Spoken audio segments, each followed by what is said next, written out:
오늘 우리에게 주신 하나님의 말씀은 마태복음 19장 23절에서 30절까지입니다. 예수께서 제자들에게 이르시되 내가 진실로 너희에게 이르노니 부자는 천국에 들어가기가 어려우니라. 다시 너희에게 말하노니 낙타가 바늘귀로 들어가는 것이 부자가 하나님의 나라에 들어가는 것보다 쉬우니라 하시니 제자들이 듣고 몹시 놀라 이르되 그렇다면 누가 구원을 얻을 수 있으리이까? 예수께서 그들을 보시며 이르시되 사람으로는 할 수 없으나 하나님으로서는 다 하실 수 있느니라. 이에 베드로가 대답하여 이르되 보소서 우리가 모든 것을 버리고 주를 따랐사온데 그런즉 우리가 무엇을 얻으리이까? 예수께서 이르시되 내가 진실로 너희에게 이르노니 세상이 새롭게 되어 인자가 자기 영광의 보좌에 앉을 때에 나를 따르는 너희도 12 보좌에 앉아 이스라엘 12지파를 심판하리라. 또 내 이름을 위하여 집이나 형제나 자매나 부모나 자식이나 전토를 벌인 자마다 여러 배를 받고 또 영생을 상속하리라. 그러나 먼저 된 자로서 나중되고 나중된 자로서 먼저 될 자가 많으니라. 아멘.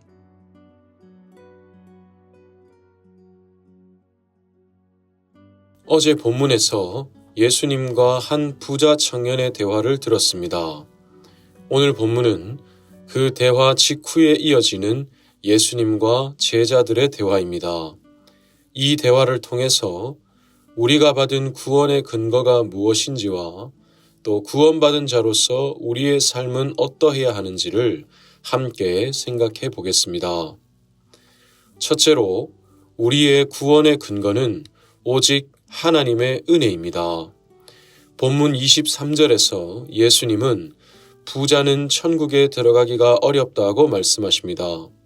심지어 다음 24절에서는 낙타가 바늘귀로 들어가는 것이 부자가 하나님의 나라에 들어가는 것보다 쉽다고 하시죠. 이 말씀은 당시 유대인들의 사고 체계로서는 큰 충격이었을 것입니다. 그들은 부와 재물 자체를 하나님의 축복의 상징으로 생각했기 때문이지요. 제자들도 몹시 놀라고 당황하여서 예수님께 이렇게 질문합니다. 그렇다면 누가 구원을 얻을 수 있으리이까? 그러자 예수님은 분명히 말씀하십니다. 사람으로는 할 수 없으나 하나님으로서는 다 하실 수 있느니라. 사랑하는 여러분, 구원의 근거는 사람이 아니라 오직 하나님이십니다. 우리의 구원은 우리의 어떠함이 아니라 오직 하나님의 은혜로 말미암습니다. 에베소서 2장 8절에 분명히 말씀하지요. 너희는 그 은혜에 의하여 믿음으로 말미암아 구원을 받았으니 이것은 너희에게서 난 것이 아니요 하나님의 선물이라. 지난 주일 설교 말씀을 기억합니다. 예수님이 세례를 받으실 때 하늘로부터 하나님의 음성이 들렸습니다. 너는 내 사랑하는 아들이라 내가 너를 기뻐하노라. 이때는 아직 예수님이 공생애를 시작하기 전이셨지요. 예수님이 메시아로서 공적인 일을 시작도 하지 않으신 그때에 하나님은 예수님과의 관계를 선포하신 것입니다. 우리도 마찬가지입니다. 하나님은 우리가 아직 이 땅에 태어나지도 않았고 이런 일 저런 일을 시작도 하지 않았을 그때에 창세 전에 이미 우리를 선택하셨고 우리를 위해 아들을 십자가에 내어주셨고 우리로 그 사실을 믿게 하여 주셨습니다. 이 모든 과정에 우리의 어떠함은 아무것도 작용하지 않았습니다. 그러니 이것을 은혜라고 받기는 설명할 길이 없지요. 이 은혜가 얼마나 큰 안정감을 주는지 모릅니다. 애초에 나의 어떠함이 구원의 근거가 아니었기 때문에 또한 나의 어떠함 때문에 나의 구원이 취소될 일도 없기 때문이지요. 목사인 저도 제 자신의 부족함과 연약함 때문에 제 스스로에게 실망할 때가 많습니다. 그래서 하나님, 어떻게 저 같은 놈을 위해서 아들을 십자가에 내어주시고 어떻게 저 같은 놈을 목사로 부르시고 사용하여 주십니까? 생각이 들기도 합니다. 그럴 때 하나님이 주시는 대답은 분명합니다. 그게 너잖아. 나는 그런 너를 사랑해. 나는 네가 이것도 있고 또 저것도 잘해서 너를 선택한 게 아니고 네가 절대로 넘어지지 않을 거라서 너를 자녀로 삼은 것도 아니야. 나는 너이기 때문에 너를 선택했고 너이기 때문에 너를 자녀로 삼았어. 나는 너의 어떠함이 아니라 너를 사랑해. 말씀하여 주십니다. 사랑하는 여러분, 우리는 이것을 반드시 기억해야 합니다. 우리의 구원의 근거는 오직 하나님의 은혜입니다. 마귀는 우리가 이것을 잊어버리도록 시험합니다. 이 부자 청년처럼 나는 가진 것이 많아서 많은 것을 베푸니 영생을 얻기에 충분하다고 착각하게 만들거나 반대로 나는 가진 것이 없어서 많이 베풀지 못하니 영생을 얻기가 힘들다고 착각하게 만들지요. 다른 것 같지만 결국은 똑같은 시험입니다. 나의 어떠함이 나의 구원의 근거라고 착각하게 하는 것이죠. 그러니 우리는 언제나 오직 은혜를 고백해야 합니다. 오직 하나님의 은혜가 우리를 살게 하셨고 또한 우리를 살아가게 하십니다. 둘째로 구원받은 우리는 하나님께 헌신하는 삶을 살아야 합니다. 예수님의 말씀을 듣고 베드로가 질문을 합니다. 우리가 모든 것을 버리고 주를 따랐사온데 그런즉 우리가 무엇을 얻으리이까?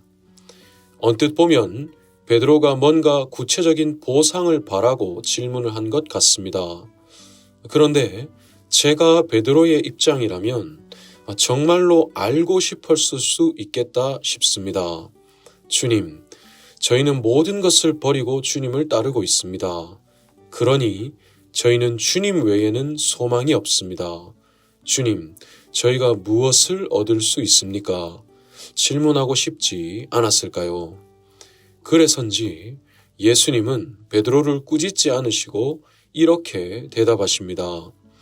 세상이 새롭게 되어 인자가 자기 영광의 보좌에 앉을 때에 나를 따르는 너희도 12 보좌에 앉아 이스라엘 12 지파를 심판하니라.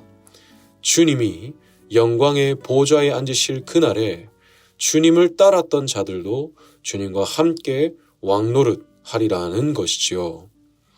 또 예수님은 이렇게 말씀하십니다.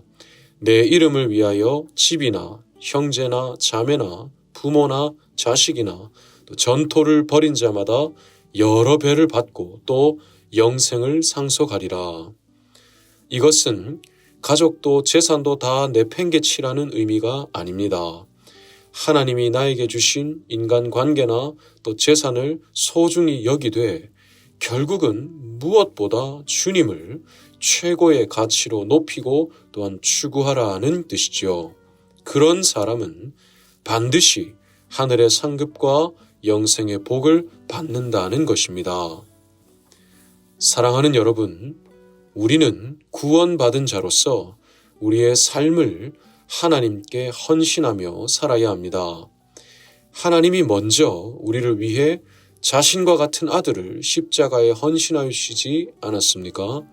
그러니 우리도 하나님께 우리의 삶을 헌신함이 마땅합니다.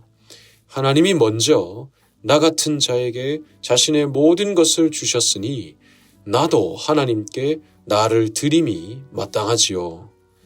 제가 어릴 때 어른들이 은혜를 받으면 집을 바치라고 하실까봐 은혜 받기가 겁이 난다라고 농담을 하시는 것을 들은 적이 있습니다. 하지만 여러분, 정말로 은혜에 감사해서 집도 하나님께 바쳐본 분들은 내가 드릴 수 있는 것이 이것밖에 없어서 하나님께 죄송하다고 생각하십니다. 나 같은 죄인을 살리시고 또한 살게 하시는 이 은혜가 나의 모든 것을 다 드려도 다할 길이 없이 크고 감사하다는 것을 알기 때문이지요.